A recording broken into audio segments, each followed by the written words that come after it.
Hair not done, glasses on. Makeup.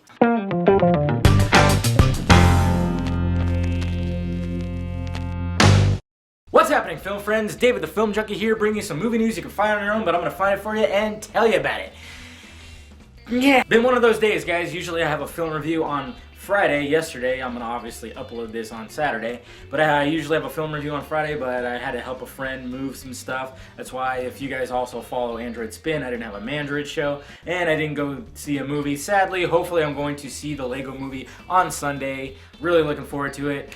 Anyways, let's talk some movies. Alright, Batman vs. Superman news. Got some good ones this time. First off, Matt Damon.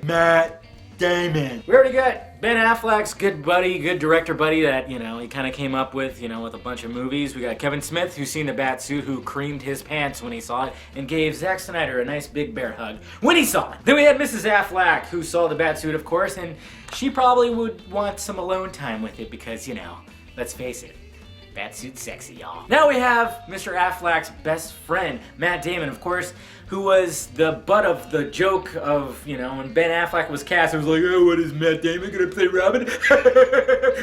Shut up. Well, anyways, at the premiere of Monuments Men, MTV News actually asked if he's seen the Batsuit, and he said yes. He's seen it, he said it looks fantastic. He also talked about the script, the storyline. He said the storyline is great, and he says, you know what, I've known Affleck for over 30 years, and anytime that if he has some kind of movie he's going to do, he'll be the first one to be like, what the fuck you doing, man? And he didn't do it this time, so there you go, more hope for this movie. I mean, it just keeps building up, and it's great, it's fantastic. Then we talk the producer, one of the producers of Batman vs. Superman. I can't think of his name right now, I don't have his name on hand, but he also talked about Ben Affleck being cast, and he referred to, of course, Michael Keaton being cast in the original Batman, because this producer has actually been the producer of every Batman movie that's been around. He was there from the beginning. He was the good and the bad. The good and the bad, which was obviously the first Batman, and of course the Nolan Batmans, and of course the bad was all the Schumacher shit. So he's been there, and he talks about Zack Snyder's vision of the movie, and he's totally blown away by it. He talks about Affleck, why they cast him, and everything. So if you want to read all that, what he said, there's a nice long paragraph. So I'll have the link down below in the balls area. Check it out. Let me know what you think. And then apparently, character details of Lex Luthor and Bruce Wayne have been leaked out, and well, you know what, it's sounding pretty good. It actually sounded, it gave me a boner. And there's a big long spiel, and I have it all right here, and it does confirm that Lex Luthor will be bald. A lot of people were wondering, is Jesse Eisenberg gonna pull off the baldness? It does say that. I mean, you can't have Lex Luthor, without having the baldness. This is brought to you by Latino Review. They somehow dig all this stuff up. I don't know how, but it says Lex Luthor he's also into body art and has a detailed sleeve tattoo of the Metropolis skyline on his right arm. Lex is also the richest man on the planet who became a self-made billionaire at 18. Lex is currently CEO of LexCorp, all that crap. But they basically say, I mean, it pretty much confirms the speculation that we all had, that the reason why Batman is against Superman is because of the destruction he endured on Metropolis fighting Zod. And that's what apparently, according to this, is what's going to happen here, is Lex and Bruce Wayne are gonna, combine forces, or money, I guess you say, rich motherfuckers. They're gonna combine their forces to rebuild Metropolis, and of course, they both find, well, it says right here that Bruce Wayne finds Superman actually fascinating because he's an alien, and Lex just looks at him as an alien and says, fuck that motherfucker. So it's pretty interesting stuff. If you want to read the whole thing, I'll have the article down below in the balls area. Check it out. It's sounding, it's itching me where I scratch. That just totally, wow, that was bad. It's supposed to be scratch me where I itch. Okay, then we move over to the Avengers world, and of course, I already posted a video yesterday, or 2 days ago, I should say, that Paul Bettany is cast as Vision in Avengers Age of Ultron, and Vision is just, Ultron creates this android guy that he sends out to go capture the Avengers and whatnot. And that's Vision, who has the powers, I didn't mention this in the video, I totally forgot, he has powers to shoot like fire, I guess, radiation fire or whatnot. He also has the power to become invisible by using like a hologram force. So he's got some pretty unique attributes towards him, and I guess he eventually turns on his creator, Ultron, and ends up joining the crew of the Avengers and marries Scarlet Witch, who is also in the movie. Pretty interesting stuff, especially since Paul Bettany is the voice of Jarvis in Iron Man. So they haven't confirmed, which of course he's still gonna supply his voice as Jarvis. It just wouldn't be right. I said that in the video. It would be like no Alfred for Bruce Wayne. Come on!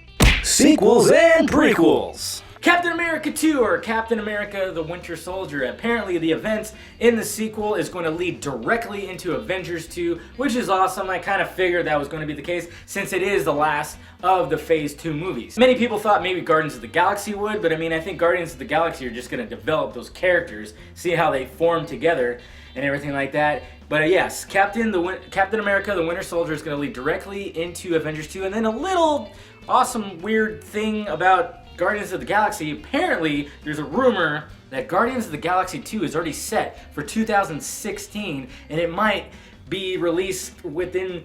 I'm spitting. It might be released within months, or the same month, or week, possibly, I don't know, of Batman vs. Superman.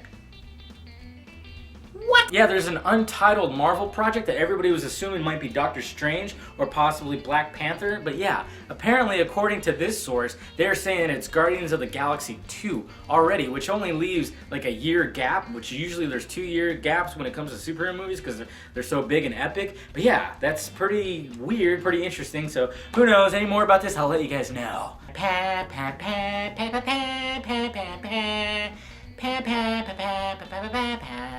Yeah, I was trying to do the Jurassic Park theme song.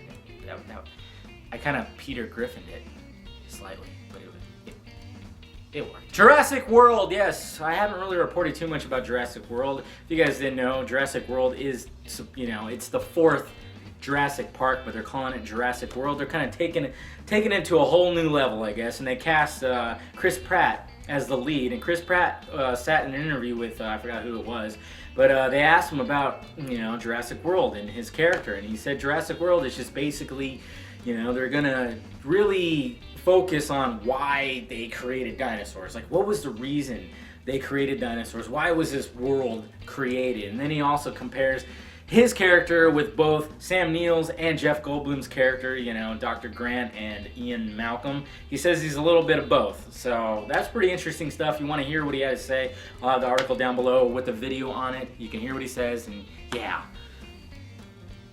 Hopefully it's not like Jurassic Park 3. Independence Day 2! Will it see Will Smith? Not looking like it. Shocker. Fucking asshole. It has been kind of confirmed that Will Smith won't return for Independence Day 2. There actually might be an Independence Day 3. They might be making 2 sequels. But yes, he told 20th Century Fox that he's not returning, which is like so stupid because everybody else is returning. But it's okay because Roland Emmerich, the director, his writer, James something, they wrote 2 versions of the script, one with Will Smith and one without Will Smith. And I guessed it too because that guy's ego is like so fucking huge, and his ego got just deflated big time when it came to After Earth. What the great thinking. There's also been rumored that Michael B. Jordan has been sought out to play a character in Independence Day 2, and it might be the young kid. Remember the young kid, Dylan, in the original Independence Day? He might be playing him. Of course, this is 20 years later, and the kid was what, like 7, 8 years old, 9? So he'll be like a 26-year-old, 7, you know. Obviously, it fits the part. So it might center around his character. Who knows what's going to happen? Any more on this? I'll let you guys know. Well, alright guys, that's all the movie news I wanted to talk about today. Make sure you hit that like, thumbs up button if you like today's show. Subscribe to my channel if you have not already, and also visit filmjunkie.com for your latest in movie news, film reviews, trailers, all that fun stuff. It's a good site. Well, alright guys, I am David, the Film Junkie, and I brought you some movie news you can find on your own, but I found it for you and told you about it. You are welcome, kind sir and madam. Probably more sirs than madams, but okay. Bye.